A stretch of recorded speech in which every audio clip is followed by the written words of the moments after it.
ವಿದ್ಯುತ್ ಸ್ಪರ್ಶದಿಂದ ಶವಗಾರದ ಆವರಣದಲ್ಲಿ 2 ಎಮ್ಮೆಗಳು ಮೃತಪಟ್ಟ ಪ್ರಕರಣ ಬೆಳಕಿಗೆ ಬಂದಿದೆ.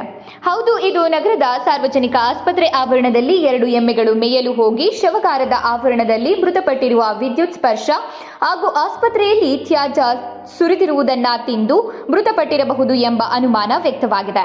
ನಗರದ ಹೊಸಬೇಡರಹಟ್ಟಿಯ ದಿವ್ಯ ಕೋಮ್ ಆತ್ಮಲಿಂಗ ಅವರಿಗೆ ಸೇರಿದ 2 ಎಮ್ಮೆಗಳು ಮೃತಪಟ್ಟಿದ್ದ 1 ಎಮ್ಮೆಗೆ 40,000 ರೂನಂತೆ ಒಟ್ಟು 80,000 ರೂಗಳು ಎಮ್ಮೆಗಳ ಮೃತದಿಂದ ನಷ್ಟವಾಗಿದೆ.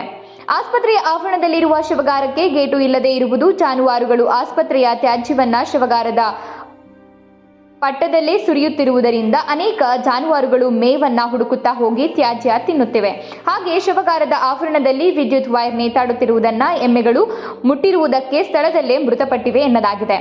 ಆಸ್ಪತ್ರೆ ಆವರಣದ ಶವಗಾರಕ್ಕೆ ಗೇಟು ಇಲ್ಲದೆ ಇರುವುದು ಶವಗಾರಕ್ಕೆ ಭದ್ರತೆ ಇಲ್ಲದಂತಾಗಿದ್ದು, ಶವಗಾರದ ಮುಂಭಾಗದಲ್ಲಿ ಪ್ಲಾಸ್ಟಿಕ್ನಂತ ತ್ಯಾಜ್ಯದ ರಾಶಿ ಬಿದ್ದಿದ್ದು ಮೃತಪಟ್ಟ ಎಮ್ಮೆಗಳು ಸಹ ತ್ಯಾಜ್ಯದ ಮೇಲೆ ಮೃತಪಟ್ಟಿರಬಹುದು ಎಂದು ಅನುಮಾನಕ್ಕೆ ಎಡೆಮಾಡಿದೆ.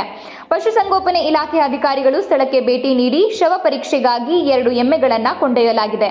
ಈಗಲಾದರೂ ಸಂಬಂಧಪಟ್ಟ ಅಧಿಕಾರಿಗಳು ಆಸ್ಪತ್ರೆ ಶವಗಾರದ ಬಳಿ ತ್ಯಾಜ್ಯ ಸ್ವಚ್ಛತೆ ಹಾಗೂ ಶವಗಾರದ ಗೇಟ್ ದುರಸ್ತಿ ಪಡಿಸುವರೇ ಕಾದು ನೋಡಬೇಕಾಗಿದೆ.